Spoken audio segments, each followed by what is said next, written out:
ఎప్పుడు బైబిల్ చదువుతూనే ఉంటుంది. అమ్మ బాబు ఇప్పుడు కనుక వెళ్ళిందంటే నాతో కూడా బైబిల్ చదివించేసేది.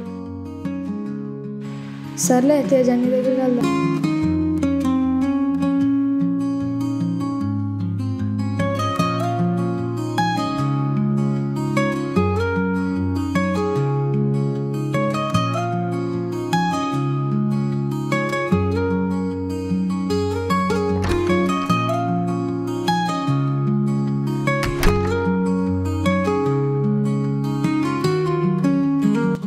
ఏంట్రా జీవన్ ఇలా వచ్చావు?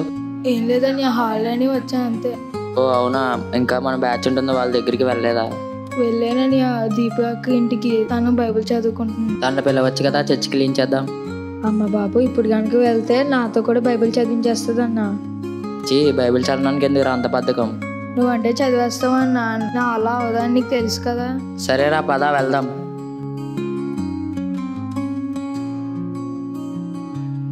దీపిక వాళ్ళ ఇంటికి రావాలంటే ఇదేరా బాబు భయం, ఇన్ని మెట్లు ఎక్కాలి.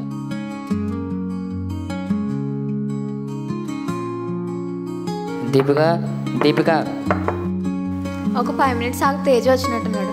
ఓకే.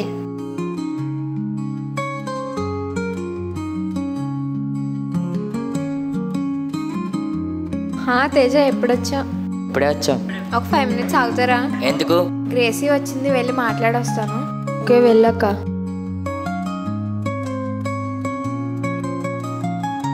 వచ్చావా? వచ్చాను. నాకు ఒక 35,000 కావాలి. 35,000 ఎందుకు? ఇంట్లో పరిస్థితి బాగోలేదు.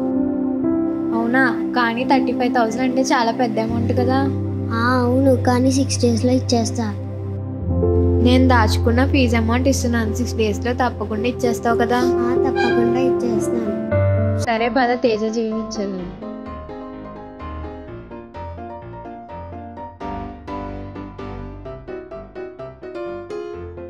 అయిపోయినాయా మీ మాటలు? ఇంటికి దేనికి వచ్చారు? చర్చి క్లీన్ చేద్దామని చెప్పడానికి వచ్చాం. సరే పద వెళ్దాం. సరే పద, సన్నద్ధం కూడా తీసుకోవాలి.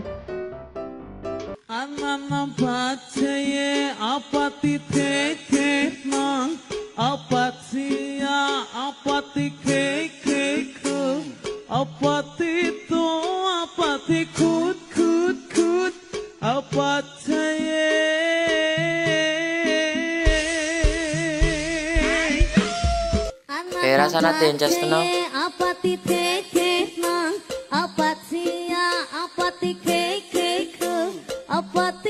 రే సనత్, ఏం చేస్తున్నావురా? ఏ కనబట్లేదా? నోర్మీ పదా, చర్చికి వెళ్దాం. నేను ఎందుకు చర్చికి రావాలి? చర్చి క్లీన్ చేద్దాం పదరా. నేను రానుపో. రమ్మంటే రావాలిరా, అందరూ ఉన్నారు కదా. నేనేం రానుపో. ఏంటి అన్నయ్యతో మాట్లాడేది ఇలాగేనా? అన్నయ్య కాదా మరి?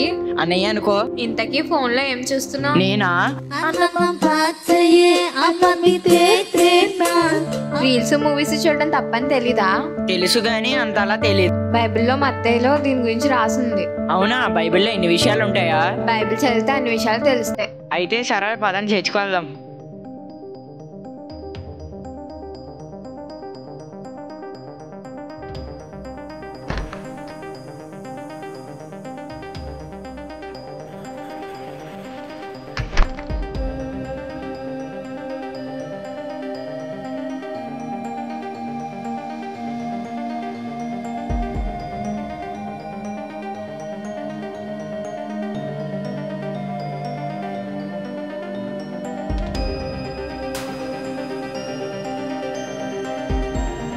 పదరా చర్చికి వెళ్దాం. పదరా, టేజర్ దగ్గరికి వెళ్ళి ప్యాడ్స్ తెచ్చుకోవచ్చు.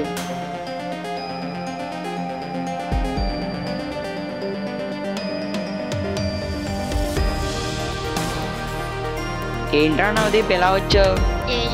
ప్యాడ్స్ నేర్చుకోవడానికి వచ్చాను. సరే వెళ్ళండి రా నీ దగ్గరికి. ఏరా ప్యాట్రిక్, ఎందుకు వచ్చారు? ప్యాడ్స్ నేర్చుకోవడానికి వచ్చామని. చర్చి క్లీన్ చేస్తున్నావు, అప్పుడు అవ్వదు.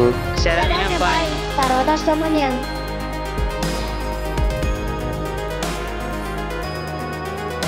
ఏంటి సన్నతి, ఎప్పుడు చర్చిలో కనపడవు కదా? ఏం లేదు చైని, దీపిక బైబిల్ చదవమని చెప్పింది. అప్పటి నుండి దేవుని యందు ఆసక్తి కలిగింది, అందుకనే వీళ్ళతో చర్చికొచ్చాను. అవునా, సరే అయితే.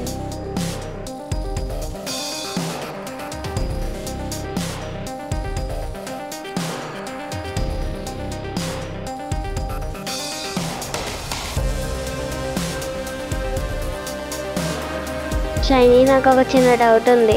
చెప్పు గ్రేసీ, పర్వాలేదు. మొన్న నేను ప్రార్థన చేసుకుంటే ఏదో తెలియని వాయిస్ నాతో మాట్లాడినట్టు అనిపించింది. అవునా? అది ఎవరి స్వరము కాదు, దేవుని స్వరం. అవునా? అయితే దేవుడు నాతో మాట్లాడారా? అవునా? ఈసారి ఏమైనా స్వరం వినిపిస్తే తప్పక విను. దేవుడు తన స్వరంతో ఏం మాట్లాడతాడు? తప్పకుండా వింటాను. ఈసారి నుండి దేవుడి యందు విశ్వాసం ఉంచుతాను. ఏంటక్క వాళ్ళు ఏం మాట్లాడుకుంటున్నారు? గ్రేసీ ప్రార్థన విషయంలో ఏదో డౌట్ అడిగితే షైనీ ఎక్స్ప్లెయిన్ చేస్తున్నారు. ఓ అవునా, నాకు డౌట్ అని చెప్తావా? ఏంటో అడుగు, చెప్తా. అక్క, అసలు విశ్వాసం అంటే ఏంటి? మనం విశ్వాసంగా ఎందుకు జీవించాలి? బైబిల్లో దేవుడు విశ్వాసం గురించి ఒక మాట చెప్పాడు, తెలీదా నీకు? బైబిల్ గురించే చెప్పాలి వాడికి. నువ్వు ఆ పనియా?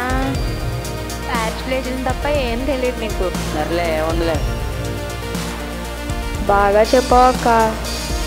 వచ్చి బాగా డైవర్ట్ చేశాడు. నిజమే అక్క. అవును, ఇంతకీ మనం ఎక్కడాగాం? విశ్వాసం గురించి చెప్తున్నావు అక్క. ఇదిగో ఇలా చూడు, మార్కు 9:23లో ఉందిగా, నమ్ముట నీ వలన అయితే నమ్మువానికి సమస్తము సాధ్యమే అని దేవుడే చెప్పాడు కదా. అయితే మనం ఆయన నమ్మితే మనకు సమస్తము సాధ్యమేనా? అవును, ఆయనపై విశ్వాసం ఉంచి ప్రతిరోజు ప్రార్థన చేస్తే మనకు సమస్తము సాధ్యమే. అయితే ఆయనపై తప్పకుండా విశ్వాసం ఉంచాలి. అవును, ఖచ్చితంగా.